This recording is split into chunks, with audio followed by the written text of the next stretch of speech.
This channel does not promote any violent, harmful, or illegal activities. All content provided by this channel is meant for an educational purpose only. বীরভূমের 11টি আসনে তৃণমূল কংগ্রেসের প্রার্থী অনুব্রত মণ্ডল নির্বাচনী প্রচারে গিয়ে এমনই মন্তব্য তৃণমূল বীরভূম কোর কমিটির সদস্য সুদীপ্ত ঘোষের।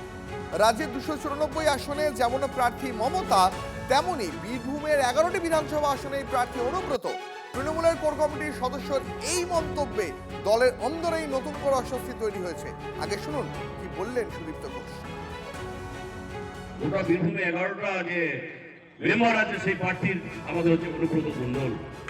নিশ্চয়ই এটা আমাদের মমতা ব্যানার্জির ভোট, নিশ্চয়ই এটা চন্দ্রনাথ সিংহের ভোট, নিশ্চয়ই এটা আমাদের অনুব্রত মণ্ডলের গোটা বীরভূম জেলার ভোট। 294টা আসলে যেমন মমতা ব্যানার্জি প্রার্থী, গোটা বীরভূমে 11টা যে মেম্বার আছে সেই প্রার্থীর আমাদের হচ্ছে অনুব্রত মণ্ডল। এবং এখানে যে ওয়ার্ডটা রয়েছে সেই ওয়ার্ডে চাঁদকে ভোট দেওয়ার মাধ্যমে আমাদের চন্দ্রনাথ সিংহকে ভোট দেওয়া হবে। চাঁদকে জেতানো আমাদের কাছে যখন যাচ্ছে প্রত্যেকটা ব্যাপারে, ওকে জেতানো মানেই কিন্তু চন্দ্রকে জেতানো হবে। তাই এই ওয়ার্ড থেকে কিন্তু সেই জায়গায় করতে হবে। কেষ্ট কাজল দ্বন্দ্বকে খোঁচা দিয়েছে বিজেপিও। তৃণমূল দ্বিধা বিভক্ত, ছিন্ন বিচ্ছিন্ন অবস্থা। স্বাভাবিকভাবে এই দলের উপরতলার চাপে সুদীপ্ত বাবুরা এই ধরনের কথা বলছে। তৃণমূল কংগ্রেস যতই এই ধরনের কথা বলবে, ঠাকুর ঘরে কে আমি তো কলা খাইনি।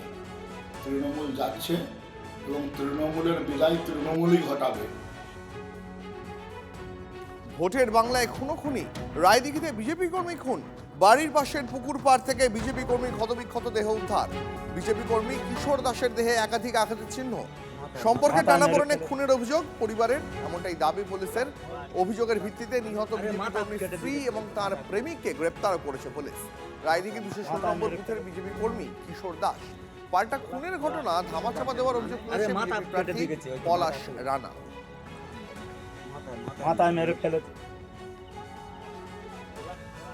যেমন আর মেয়ে লোক ওনার নিজের স্ত্রী আর হচ্ছে গিয়ে পাশে বাড়ি একটা কাকা হয় গোবিন্দ হালদার, সে করে দেয় কাজটা করে। কোনো প্রেম ঘটিত কেস নিশ্চয় ছিল আগে, তো একটু অন্যদের ভিতরে ভিতরে অশান্তি হতো। এবার আমাদের ধরা দিত না, তবু আমরা মানে কিছু ভিতরে ভিতরে তবু আমরা কিছু ভাবতাম যে সেরকম কিছু আছে। পুলিশ নিয়ে গেছে কাউকে? কাকে? ওনার যে স্ত্রীকে নিয়ে গেছে আর আমার শ্বশুরকে নিয়ে গেছিল, ঠিক আছে, জেরা করার তাহলে সেখানটায় গিয়ে আর তারপরে ফোনের কি স্ট্যাপ করে, ফোন তো পায়নি ওনার, এমনি ফোনের কি লোকেশন ধরে স্ট্যাপ করে মনে হচ্ছে যে করেছে কাজটা তার ধরে তার নিয়ে গেছিল। কোনো দলের সাথে কোনো ইয়ে আছে? না না না, কোনো দল পার্টি ফাটি কিচ্ছু না। ওনাদের ভিতরে দুজনের মনে হচ্ছে কোনো লাইন ফাইন আছে, সেই জন্য মানে নিজের মধ্যে লোকে মিলে দিয়েছে। বিজেপি যেভাবে এটা নিয়ে ঘোলা জলে মাছ ধরতে চাইছে, বাস্তব আপনারা লোকাল এরিয়া থেকে যদি খবর নেন এবং পুলিশ প্রশাসনের সাথে কথা বলুন, এটা ত্রিকোণ প্রেমের একটা কাহিনী। তার বউ এবং বউয়ের প্রেমিক দুজনে মিলে তার বউ তার নিজের স্বামীকে খুন করেছে এবং ইতিমধ্যে তারা সবাই অ্যারেস্ট হয়েছে। এখন তৃণমূলে বিজেপি যিনি ক্যান্ডিডেট হয়েছে তিনি তৃণমূলের নামে দোষারোপ করতে চাইছে। এর থেকে ঘৃণ্য চক্রান্ত আর কিছু হতে পারে না। আমরা বিজেপির এই ঘৃণ্য চক্রান্তকে ঘৃণা জানাই এবং বিজেপি বারে বারে যেভাবে মিথ্যা অপপ্রচার কুৎসা করে থাকে এটাও তার ব্যতিক্রম নয়। তাদের 1 নম্বরের নেতা থেকে শুরু করে 10 নম্বরের নেতা পর্যন্ত প্রত্যেকে মিথ্যা কথা বলে বাংলাকে আজকে কলুষিত করছে।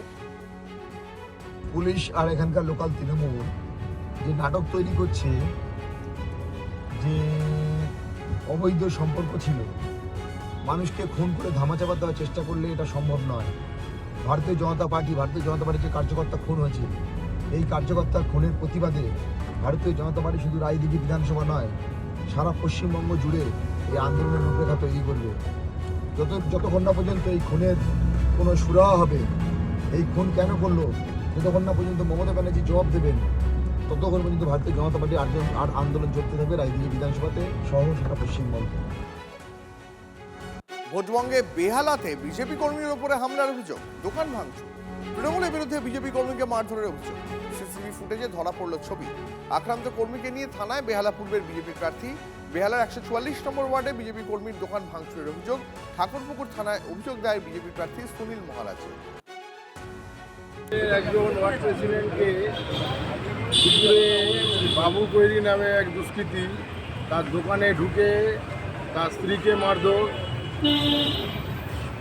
দোকানে ঢুকে তার স্ত্রীকে মারধর, দোকান ভাঙচুর, দেখানোর কাজ চলছে, যাতে বিজেপি কর্মীরা চতুর্দিকে ভয় পায় আর বিজেপি কর্মীরা রাস্তায় না বেরোয়। যদি এটা চলতে থাকে ক্রমাগত, তাহলে আমরা কেউ চুপ করে বসে থাকবো না। সেটা তৃণমূলের লোকেরা বুঝতে পারবে যে বিজেপি কর্মীর গায়ে হাত দিলে তার কী পরিণতি হতে পারে।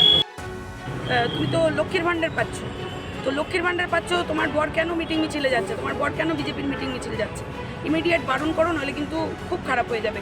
আমাদের ভগবান এসে গেছে, আমাদের বাবা এসে গেছে, এখন আমাদের ভগবান ক্যান্ডিডেট হয়েছে, তৃণমূলের ক্যান্ডিডেট হয়েছে। অতএব আমরা যা খুশি করতে পারি, কেউ কিচ্ছু করতে পারবে না, এরকম হুমকি দেয় বাবু কৈরি।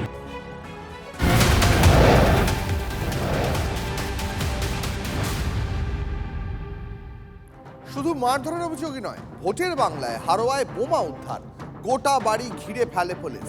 হারোয়ার শঙ্করপুরে বাড়ি থেকে উদ্ধার হলো 22টি তাজা বোমা।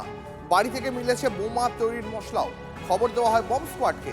তবে পলাতক অভিযুক্ত নাজিবর মোল্লা ছেলে বোমা বাঁধার কাজ করত, স্বীকার করে নিয়েছে অভিযুক্তের মা।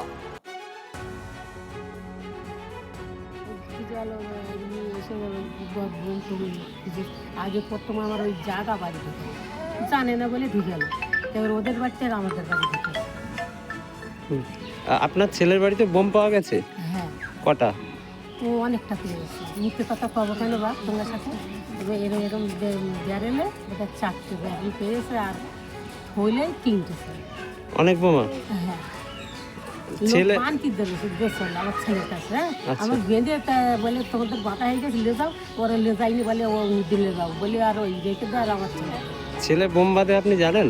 হ্যাঁ, আমি বাপ মুক্তি কথা বলবো কেন তোমার সাথে, বেঁধে দিল দেয় লোকের বাড়ি এমনি কাজের জন্য। আপনারা কি কখনো পুলিশকে জানিয়েছিলেন যে ছেলে এরকম করে? না।